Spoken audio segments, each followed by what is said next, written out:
வணக்கம். இந்த வீடியோவில் என்ன பேச போகிறோம் அப்படின்னா, இன்றைக்கி 2 பேரை வந்து எவிக்ட் பண்ண போகிறாங்க அப்படிங்கிற மாதிரி செய்திகள் வந்துகிட்டு இருக்குது. அந்த 2 பேரில் ஒருத்தர் கன்ஃபார்ம் ஆகிட்டு இன்னொருத்தர் வந்து அன்ஷிதாவா விஷாலா அப்படிங்கிற மாதிரி குழப்பங்கள்லாம் போயிட்டுருக்கு.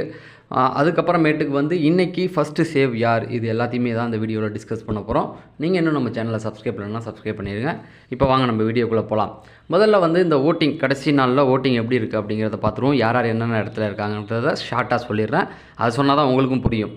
ஃபஸ்ட்டு இடத்துல ஜாக்லின் தான். ஜாக்லின் வந்து அசைக்க முடியாத இடத்துல இருக்காங்க. இவங்களுக்கான அந்த ஓட்டு இப்போ வந்து இவங்க கூட வந்து முத்துக்குமரன் கூட ஒரு ரொம்ப ஜாயினில் இருக்காங்க. முத்துக்குமரன் கூட கம்பேர் பண்ணி ஒரு கேம் விளையாடிக்கிட்டு இருக்கனால முத்துக்குமரனுடைய ஓட்டுகளும் வருது அப்படிங்கிற மாதிரி சொல்கிறாங்க. தொடர்ந்து பார்ப்போம். அடுத்தடுத்த வாரங்களில் அது தெரிஞ்சிடும். அடுத்து பார்த்திங்கன்னா மஞ்சரி 2வது இடத்துல இருக்காங்க. இவங்களுக்கான அந்த ஓட்டுகள் வந்து அதே முத்துக்குமரன் ஃபேன்ஸ் தான் போடுறதா சொல்லிக்கிட்டு இருக்காங்க. சரி, இவங்களும் ஸ்ட்ராங்கான பிளேயர் தான். இதை வந்து நம்ம அடுத்தடுத்த வாரங்களில் பேசிக்கலாம். அடுத்து 3வது இடத்துல ராணுவ மேலே குற்றச்சாட்டு வந்து பிஆர் ஓட்டுகள் அப்படிங்கிற மாதிரி சொல்கிறாங்க. அதுக்கு முன்னாடி வாரம் நடந்த அந்த அடிதடி, அதில் பாதிக்கப்பட்டது, அவர் மேலே வைக்கப்பட்ட குற்றச்சாட்டுகள் இதெல்லாம் தப்பு அப்படிங்கிறத விஜய் சேதுபதி வந்து உணர்த்தினதுக்கப்புறம் அவர் கொஞ்சம் ஓட்டுகள் ஏறி இருக்குது. சரி, அதாவது நான் என்ன சொல்ல விரும்புகிறேன் அப்படின்னு பார்த்தீங்கன்னா, ராணுவ பொறுத்த வரைக்கும் ஒயில்ட் கார்டில் வந்து இவ்வளோ ஸ்ட்ராங்காக நிற்கிறாருன்னா ஓகே. அடுத்தது 4வது இடத்துல பார்த்தீங்கன்னா இவர் பவித்ரா இருக்காங்க. பவித்ராவுக்கான அந்த ஓட்டுகள் ஒரே ஒரு வாரம் வந்து முன்னிலை வைத்தாங்க. அந்த ஒரு வாரத்துக்கு அப்புறம் அதுக்கப்புறமேட்டுக்கு அவங்கள எங்கேயுமே பார்க்க முடியல. நேற்று அவங்க ஃபேமிலியிலேருந்து வந்து கொஞ்சம் டிப்ஸ்லாம் கொடுத்துட்டு போனாங்க. அவர் தம்பி வந்து ஜாக்லினை மறைமுகமாக தாக்குனது, நேற்று அவங்க ஃப்ரெண்டு வந்து இவங்களை அடிச்சுட்டு போனது மஞ்சரியை, இந்த மாதிரிலாம் போயிட்டுருக்கு. அது அடுத்த வாரங்களில் கேமில் நமக்கு தெரிய வரும். அடுத்த இடத்துல இருக்கிறது பார்த்திங்கன்னா விஜய் விஷால். ஸோ சொல்கிறதுக்கு ஒன்றுமே இல்லை, சிம்பிளி வேஸ்ட். அடுத்து பார்த்திங்கன்னா அன்ஷிதா பொறுத்த வரைக்கும் நல்லா ஃபயராக ஜாக்லின் கூட மட்டும் விளையாண்ட அந்த கேமை எல்லாரு கூடயும் விளையாண்டுருந்தாங்கன்னா வேறு லெவல். ஆனால் அது அவங்க பண்ணலை. இல்லை ஒரு டீம் அமைச்சு அவங்க ஒரு தனி இவங்க ஒரு தனியாக இருந்திருந்தால் இன்னும் அவங்க வந்து மாசாக இருந்திருப்பாங்க. பட் அதுக்கும் வழி இல்லாமல் போச்சு. கடைசி இடத்துல ஜெஃப்ரி, அந்த ஜாக்லினுடைய பாய் ஃப்ரெண்டாக அவர் வந்து சொன்னார்ல, அவன் வந்து ரொம்ப ஸ்ட்ராங்காக விளையாடுறான், ரொம்ப சூப்பராக விளையாண்டுக்கிட்டு இருக்கான், ஒரு டீம் போட்டு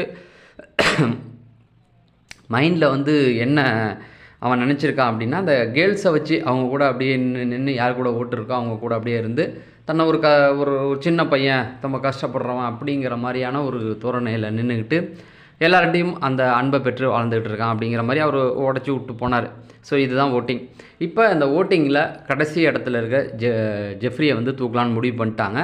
அந்த கார்டை எடுத்தாச்சு அப்படிங்கிறது தான். ஜெஃப்ரி இன்றைக்கி கன்ஃபார்மாக வெளில போகிறாரு அப்படிங்கிற மாதிரியான செய்திகள் வந்துக்கிட்டு இருக்குது. நான் எப்போவுமே ஒரு விஷயம் உறுதியானால் கூட அதை சொல்ல மாட்டேன். இந்த வாட்டி ரொம்ப கடினமாக இருக்குது. கடைசி நேரத்தில் வேறு ஒரு மாற்றங்கள் வரதுனால அதை நான் மாற்றி விடலை.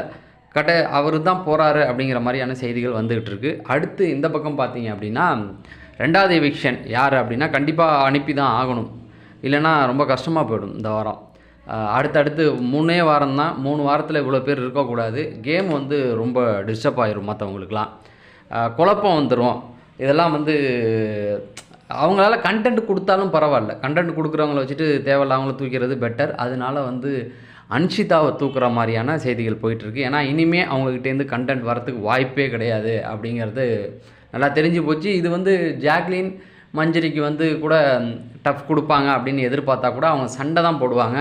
ஆனால் அடுத்த வாரம் வரது வந்து பார்த்திங்கன்னா டிக்கெட் டு ஃபினாலே. அந்த டிக்கெட் டு ஃபினாலேயில் வந்து பெருசாக இவங்க கண்டென்ட் தரணும், அன்ஷிதாவை நம்பி வாழணுன்ற அவசியம் இல்லை. ஏன்னா அவங்க உள்ள கேம் ஃபயராக ஆரம்பித்தாமே கண்டென்ட் வந்துடும். அதனால் அவங்கள தூக்குறதா அவங்களுடைய பேச்சும் போயிட்டுருக்கு. அடுத்து விஜய் விஷால். ஏன்னா விஜய் விஷால் வழியாக கண்டென்ட் வரதுக்கு வாய்ப்பு இல்லை அப்படிங்கிறது தெரிஞ்சு போச்சு. இதுக்கப்புறமா வந்து அவர் வந்து கேம் விளையாட சொன்னாலும் அவர் விளையாட போகிறதில்ல ஸ்ட்ராங்காக. அங்கேயும் வந்து அழுதுகிட்டு நிற்பார், இல்லைன்னா ஏதாவது ரொம்ப பெரிய சேஃப் கேம் தான் அவர் ஆட போகிறார். அதனால் இவர் இந்த டைட்டில் ஜெயிக்கிறதுக்கான எல்லா வாய்ப்பையும் முன்னாடியே இழந்துட்டார். ஒரு 2-3 வாரத்துக்கு முன்னாடியே அவர் இழந்துட்டார். இருந்த ரசிகர் கூட்டத்தையும் வந்து கீழே தொலைச்சிட்டாரு. அப்புறம் உள்ளே வந்து அது எழிலோடைய தங்கச்சியாக வந்துச்சு இல்லை பாக்கியலட்சுமியில், அது வேறு வந்து திரும்ப ஒரு விஷயத்தை நாம் கொடுத்துட்டு போட்டு சௌந்தர்யாட்ட வந்து நீ அப்படி பேசியிருக்கக்கூடாது அப்படின்ட்டு. சௌந்தர்யா மன்னிச்சாலும் பேசுனது தான் அதை நார் அடித்து விட்டாங்க. இப்போ வந்து அதை பேசி சௌந்தர்யா பெருசாக எடுத்துக்கல அப்படின்னா ஒன்றுமே பிரச்சனை இல்லை. சரி, இதெல்லாம் வந்து இவர் பக்கம் இருக்கிறனால இவரும் போகிறதுக்கு வாய்ப்பு இருக்குது அப்படிங்கிற மாதிரி சொல்கிறாங்க. மொத்தத்தில் 3 பேர்கள் அடிபட்டு கொண்டு இருக்குது. 1 விஜய் விஷால், 2வது அன்ஷிதா. இவங்க 2 பேரில் யாரோ ஒருத்தவங்க அப்படிங்கிற மாதிரியும், ஜெஃப்ரி கன்ஃபார்மாக போகிறாரு அப்படிங்கிற மாதிரியான செய்திகள் வந்துக்கிட்டு இருக்குது. மொத்தத்தில் 3 பேர் தான். இதை தவிர யாரும் போகிறதுக்கு வாய்ப்பு கிடையாது. அடுத்தது ஃபஸ்ட்டு சேவ் யார் அப்படின்னு பார்த்தீங்கன்னா முதல் இடத்துல இருக்கிறது ஜாக்லின் தான். அவங்கள தான் இந்த வாரம் கன்ஃபார்மாக சேவ் பண்ணணும். பண்ணுவாரா அப்படிங்கிறது தெரியல. ஏன்னா இனிமேல் ஃபஸ்ட்டு சேவ் பண்ணுறவங்கள வச்சு தான் அந்த ஆடியன்ஸ் வந்து கைத்தட்டலும் உள்ளே இருக்கவங்கள ட்ரிகர் பண்ணி விடும். இவங்க ஃபஸ்ட்டு சேவா, அப்போ அடிக்கலாமே இவங்கள அப்படின்னு அவங்க ஒரு கேம் ஆரம்பிப்பாங்க. ப்ளஸ் அந்த ஒரு கூட்டம் வந்து தானாக பிரிய ஆரம்பிக்கும். இவங்களை வீழ்த்துறதுக்கு இந்த டீமும் அந்த டீமும் அப்படின்னு வரும். ரசிகர்களும் உற்சாகப்படுவாங்க. ஃபஸ்ட்டு சேவ் பண்ணிட்டாங்கன்னா அவனும் மீம்ஸ் போட, எய்த்தாப்பில் இருக்கிறவன் ட்ரிகர் ஆகி வெளியில் மீம்ஸ் போடுவான். இதெல்லாம் வந்து கேமை சுவாரஸ்யப்படுத்தும். அதை அவர் பண்ணுவாரா அப்படிங்கிறது தான் விஜய் சேதுபதி. அதுதான் டவுட்டாக இருக்குது. கமல் சார்னா அழகான நேரத்துக்கு அதெல்லாம் தொடங்கி வச்சுருப்பார். ஆட்டோமேட்டிக்காக வெளியில் போகிறது போகும். இவர் இன்னும் அதை பண்ணலை அப்படிங்கிறதுனால ஃபஸ்ட்டு அதாவது முதல் சேவ் நீங்கள் தான் அப்படிங்கிறத சொல்லணும். அவங்கள சேவ் பண்ணணும். இல்லைனா பவித்ராவை பண்ணாங்கன்னா இன்னும் நல்லாயிருக்கும். எல்லோரும் மிரண்டு போயிடுவாங்க. எனக்குன்னே பவித்ரா வந்து கொஞ்சம் எமோஷ்னல் ஆகிறவங்க. அது பண்ணால் கூட ஷாக் ஆவாங்க. அடுத்தது வேறு யாரை பண்ணா அப்படின்னு சொன்னிங்கன்னா அன்ஷிதாவை பண்ணால் வேலைக்கு ஆகாது. ஒன்றும் பெருசாக சேஃப் கேம் தான் திரும்ப விளையாட ஆரம்பிப்பாங்க. அதுக்கப்புறமேட்டுக்கு பார்த்தீங்கன்னா வேறு யாருமே கிடையாது. அடுத்து ராணுவ பண்ணால் கூட எல்லாம் மிரண்டு போவாங்க. ஏன்னா ராணுவ வந்து ஒரு ஸ்ட்ராங் பிளேயர்னு நம்பிக்கிட்டு இருக்காங்க. ஒருவேளை அவனை அடித்ததுனால இந்த வாரம் கூட்டம் கூடிடுச்சோ அப்படின்ற ஒரு எண்ணமும் வரலாம். அவங்களுக்குள்ள ஒரு குழப்பங்கள் வரும். அதனால் இவங்களில் யாராவது ஒருத்தவங்கள ஃபஸ்ட் சேவ் பண்ணணும். ஒன்று வந்து ஜாக்லின், இல்லைனா ராணவ், இல்லைனா இவங்க.